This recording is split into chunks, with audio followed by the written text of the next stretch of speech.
Hey, Shalom, this is the brother Abad. You're back here once again. Before I get started, like always, I want to give all praises and glory to Yahweh Bahasham, Yahweh Shah Bahasham, Rachahakwadash. Double honors to the elder apostles of Great Millstone, the men that I learned the truth from. And Shalom to the hopeful elect. Yeah, let's jump into this lesson of King David did not usurp authority. I'm going to say it one more time. King David did not usurp authority. All right, when you look up the word usurp, definitions that come up. Well, one of the first definitions is take a position of power or importance illegally or by force. All right, to take a position of power or importance illegally or by force, right? So they have an example here, and it says Richard usurped the throne, meaning Richard just took the throne. Either he did it illegally or by force, right? Another definition, it says take the place of someone in a position of power illegally or supplant, which we know Jacob is another way to describe the name Jacob is to supplant, right? People, we're known supplanters. But another definition, it says to encroach or infringe upon someone's rights. Let me read that one again. It says to encroach or infringe upon someone's rights, okay?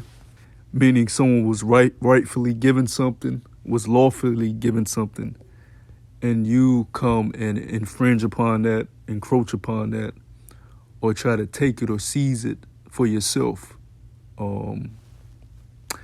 King David didn't do that, and we can learn a lot from King David.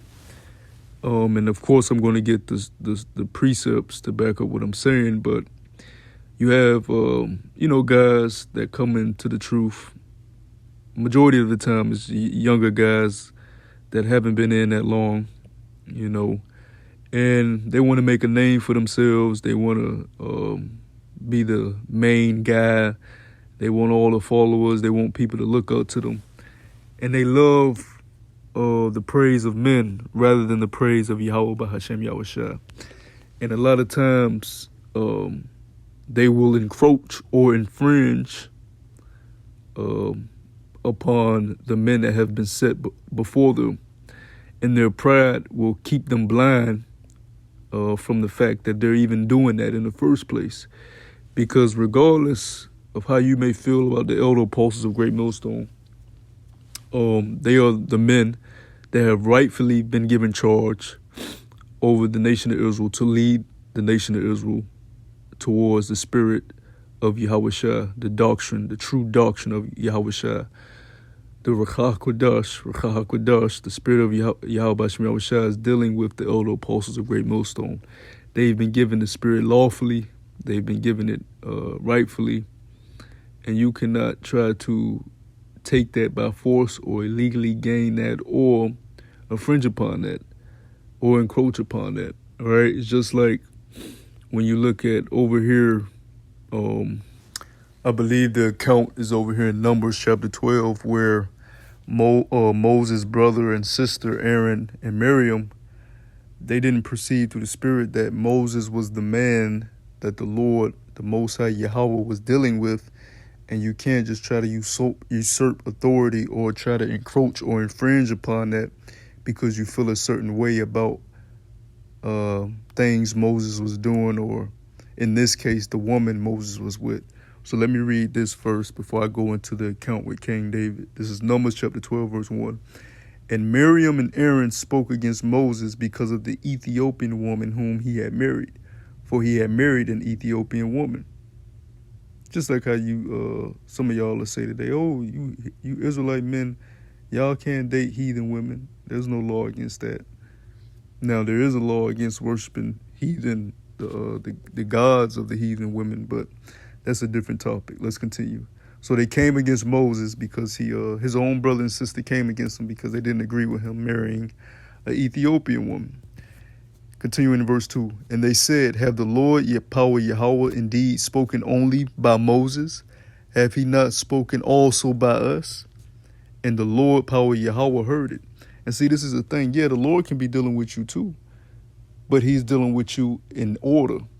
And you're not over Moses. Moses is over you, and you can't call yourself infringing or encroaching or trying to usurp the authority that's been given unto Moses because you don't like the way he, you don't like some of the things or actions that he was doing, right?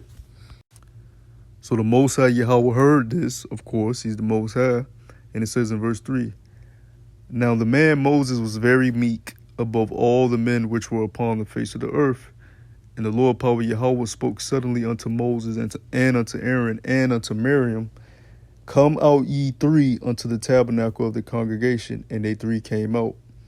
And the Lord power Yahweh came down in the pillar of the cloud and stood in the door of the tabernacle and called Aaron and Miriam, and they both came forth. And he said, hear now my words. If there be a prophet among you, I, the Lord power Yahweh, will make myself known unto him in a vision and will speak unto him in a dream. My servant Moses is not so, who is faithful in all mine house. With him will I speak mouth to mouth, even apparently, and not in dark speeches. So the Lord power Yahweh was letting, if I'm dealing with a prophet, I'll speak to him in a vision and a dream. I deal with prophets too. I choose prophets too. But Moses is on such a high level that I speak with him mouth to mouth. So, you can learn even from that. Well, the Lord may be dealing with you, but what level is he dealing with you on? And that's why the scriptures speak about being subject unto your elders and being subject unto them that have come before you, like we have entered into other men's labors. Just because the Lord has put a portion of the Spirit upon you does not mean you then can usurp the authority of the men that have a greater portion of the Spirit just because you don't like some of the actions that they're doing. Now you want to infringe and encroach, all right, and try to usurp their authority and cause confusion amongst the brotherhood and the ministry. Let's continue reading with this. It says, and the similitude of the Lord shall not he behold. Wherefore then were ye not afraid to speak against my servant Moses? So the Most High Yahweh asked Miriam and Aaron, seeing that I deal with Moses like this mouth to mouth, you wasn't scared to come at him like this? And that's what I got to ask a lot of you guys that come at the elder apostles and can't perceive that they are the men that the Lord is dealing with. Those are Yahweh Bahashem Yahushai's men. Those are the men coming in the spirit of Yahushai.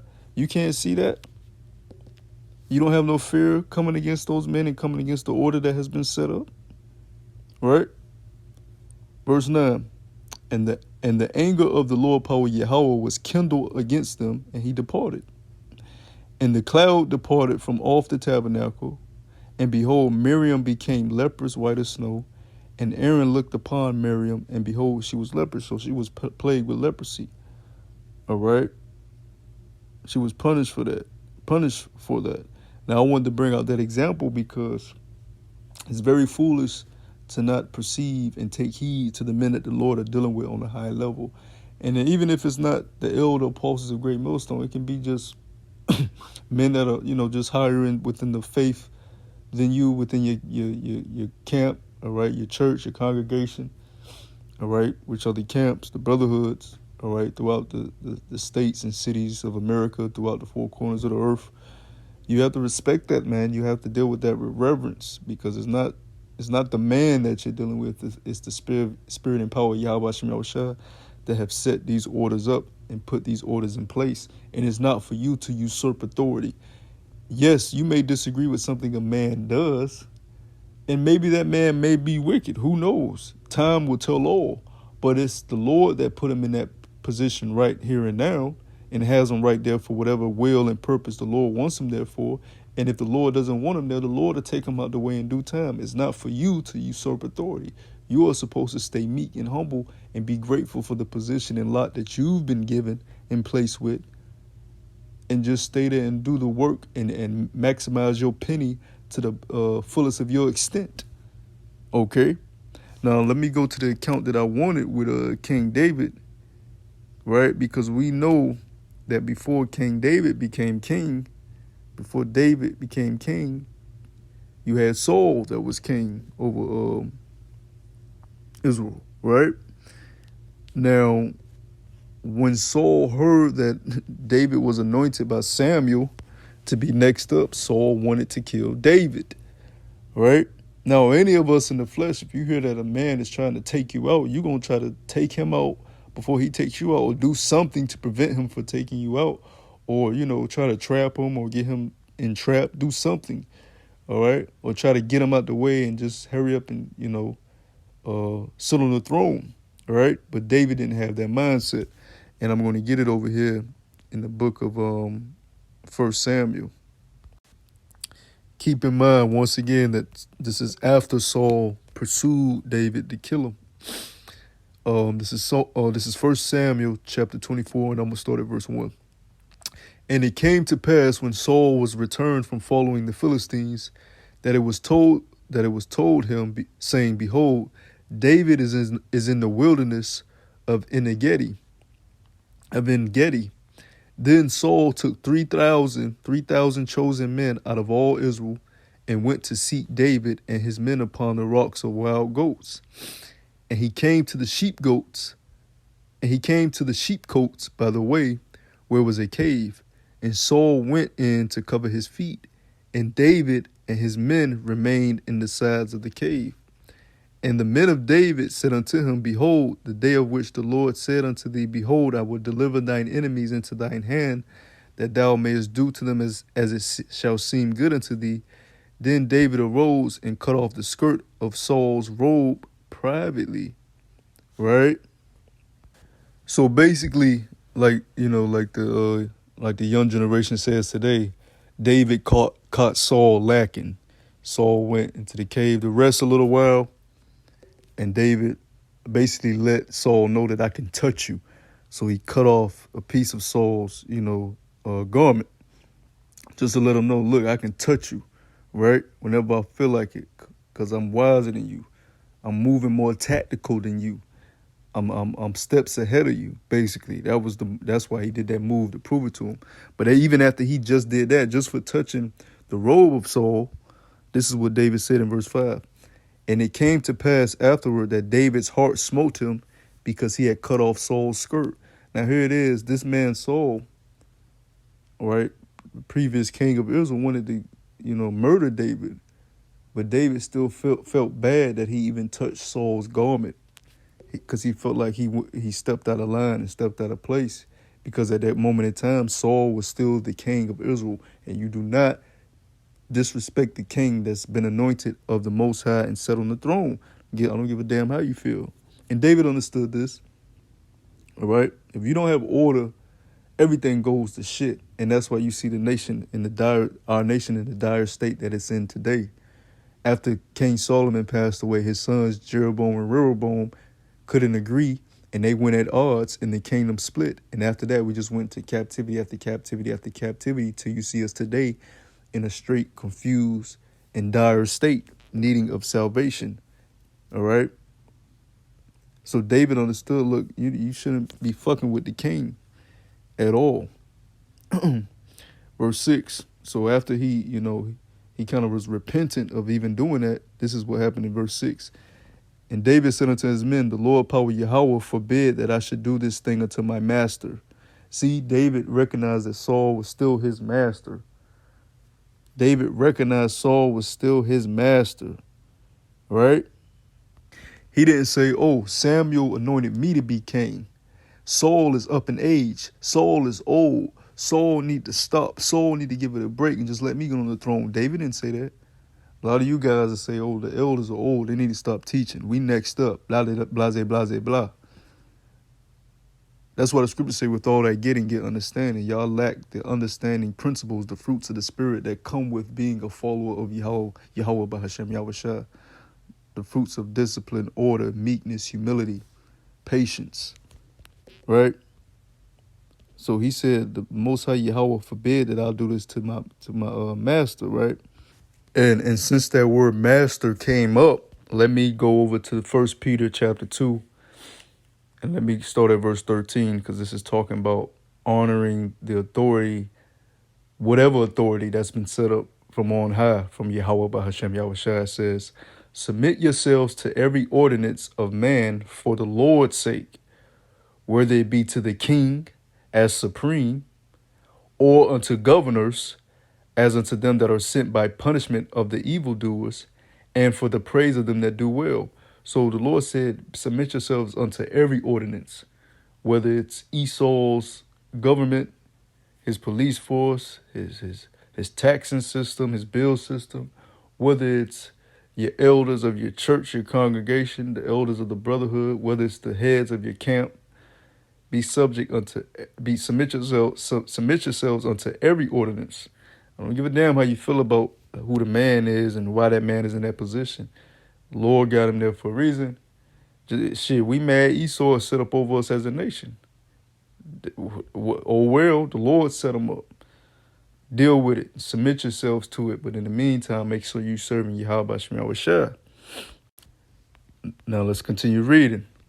It says, verse 15, for so is the will of Yahweh Hashem Yahushua, that with well-doing ye may put to silence the ignorance of foolish men, as free, and not using your liberty for a cloak of maliciousness, but as the servants of Yahweh Hashem Yahushua. Honor all men, love the brotherhood, fear Yahweh Hashem Yahushua, and honor the king. Servants, be subject to your masters with all fear, not only to the good and gentle, but also to the forward. So, it's easy to be good to a guy that's over you that's, easy going. It's not so easy to be subject to a guy that's over you that's a little more harsh. But the Lord got him over you. Be subject unto that for your fear of Yahweh Shem Shah. Right? For your love of the brotherhood, for your love of Yahweh Shah. Verse 19. For this is thankworthy if a man for conscience toward Yahweh Bahashem Yahushua endure grief, suffering wrongly. For what glory is it if when ye be buffeted for your faults, ye shall take it patiently? But if when you do well and suffer for it, ye take it patiently, this is acceptable with Yahweh Bahashem Yahushua. So when you don't do something wrong and you still suffer, don't become a crybaby about it. Endure and stay in the spirit of Yahweh Shem Yahushua. Now let's go back to 1 Samuel, chapter 24, because our King David was a very great example of this. So after it repented him that he cut off Saul's skirt, he said, okay, so let's read verse 6 again from the top. And he said unto his men, the Lord power Yahweh forbid that I should do this thing unto my master, the Lord's anointed, to stretch forth my hand against him, seeing he is anointed of Yahweh.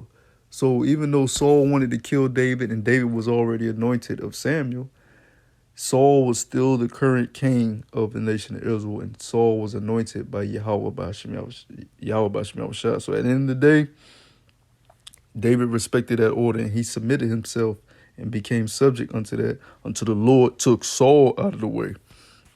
All right, because we know you should, or at least you should know the ending of Saul. Let's continue reading in verse 7. So David stayed his servants with these words and suffered them not to rise against Saul. But Saul rose up out of the cave and went his own way. David also arose afterward and went out of the cave and cried after Saul, saying, my lord the king. And when Saul looked behind him, David stooped with his face to the earth and bowed himself. And David said to Saul, wherefore hearest thou men's words, saying, behold, David seeketh thy hurt? Behold, this day thine eyes have seen how the Lord hath delivered thee today in my hand in the cave, and some man bade me kill thee. But my eye spared thee, and I said, I will not put forth my hand against my Lord, for he is the Lord's anointed. Right? So David stood, but was popped up behind Saul and let him know, look, the whole time you was resting in that cave, I was in it the whole time, and I took a piece of your garment. And some of my men even wanted me to slay you, but I didn't, because I still respect the fact that you were a king. Now, that's the greatest example of just being in order and being subject to the higher powers and the higher authorities and the higher ordinance that has already been put forth before you. A lot of you men within these camps, can learn a lot from that, even within Great Millstone, myself included. Um, just to respect the ordinance that's been set up by Yahweh, by Hashem Yahushua, whether you agree with it or not. Who gives a fuck about what you agree with? You worthy of death. Your righteousness is as filthy rags, man. Okay. Continuing reading. Verse 11, it says, Moreover, my father, see the skirt of thy robe in my hand, for in that I cut off the skirt of thy robe and killed thee not. Know thou and see that there is neither evil nor transgression in my hand, and I have not sinned against thee. Yet thou huntest my soul to take it. So David was letting him know, look, I could have killed you, but I want you to know that I have no ill will towards you, and I still respect you and honor you as my king. So why you want to kill me for? Well, that's because Saul's spirit wasn't right. And that's why Saul got dealt with. But David didn't usurp authority. David waited until the Lord dealt with Saul. Right? And David knew to do that because he's going to say it as we continue reading. Verse 12, it says, The Lord power Yahweh judge between me and thee, and the Lord power Yahweh shall avenge me of thee, but my hand shall not be upon thee. So David said, the Lord is going to be the judge, but I'm not going to usurp authority and judge you myself and hop out of line. And David waited. The Lord put judgment upon Saul in due time, and David became the rightful king, the lawful king of the nation of Israel. And that's how things are meant to be done. Let everything be done decently and in order. Lord willing, this was an edifying lesson. Till the next time I say, Shalom.